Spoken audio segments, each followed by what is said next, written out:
Well, for this painting now, we're going to do some poppies, and you can see I've been doing poppies before. There's Rosie there, and you've got a couple of the earlier ones behind me, the diamond poppies, and I'll show you a watercolour one now as well. Obviously a favourite throughout the world, more so in England, I think, than in France in some ways. You don't see as many poppies about as you used to. There used to be fields full, whether the farmers have changed the methods or spraying or what, I don't know, but we don't see many fields of poppies now. But I've shown you a couple of photographs on here already of fields that were in this area. Anyway, in this particular case, we're going to move on to acrylics. We've done some oil painting, we've done watercolours, we've done many other materials and methods. Now I want to show you about the basics of acrylics. I will start with the materials and tools first of all. So I've set up my little photograph here beside my work ready to do.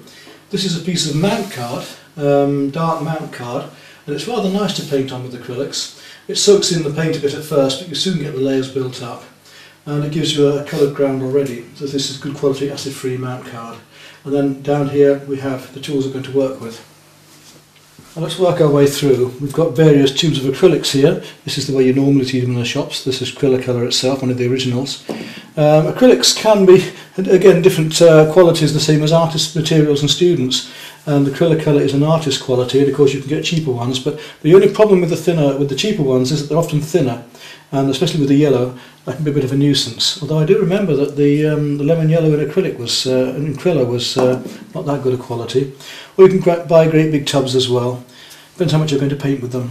Now the next thing is this, which is called a stay wet palette, and that's a very useful tool. It's a palette which has on the bottom, we put some kitchen roll or tissue paper, even blotting paper will do, and wet that, and the paints go on top. Now as long as you don't tilt it and slide it in the car, because the thing slides down otherwise, it's great because the dampness with the lid on keeps the paints wet forever. I mean, as long as it stays wet, those paints will stay wet. You know, with acrylics, one of the problems is they dry very, very quickly. I remember painting in Switzerland, and the stuff was drying on my brush before I could get it to the canvas. It was so hot.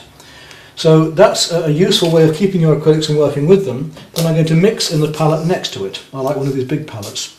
Now a cheaper alternative are these sort of sandwich boxes. These very thin boxes I managed to buy in a cheap plastic box shop. And two of those will be quite adequate. I mean, one will do for putting the paints in and one for mixing in. So there's another alternative and other ways of thought there to save some money. So I'll move back on for a moment before we start. I'm going to use my nylon brushes again. I do like these nylon brushes for nearly everything. A good hardware, and I prefer a long handle as well, so I can reach out and touch the canvas without getting too close to it. And of course a bit of water, and there we are, ready to go. And I want to start with my larger brush. I'm going to start with the sky and horizon. I like to start with the horizon because it's usually a mid-tone. Actually, start with a rose in that. As painting into this card, things soak in very quickly. You might find my colours a little strange at first, but then I look at a colour and I see what's glowing through it. And then place the colours on top in broken colour to give it an effective light, to really get an effective luminosity of a hot summer's day. And this is where this business of different mediums comes in, because possibly if I was painting a Scottish scene, I might prefer to have watercolour and do just a few limited colours like ultramarine and Prussian and burnt sienna, yellow ochre and so on, and have it very dour and very grey.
just the pinks.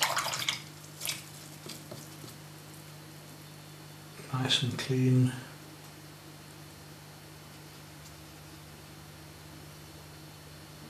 Very light pinks.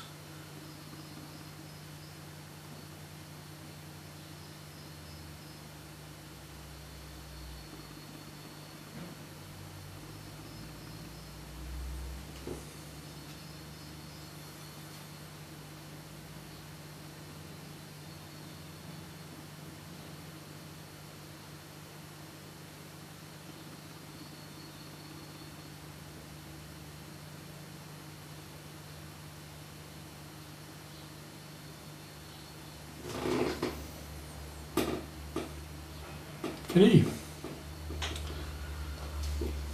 Put our signature in. I want to use a fairly warm colour, so I'm going to use some ochre. Down here.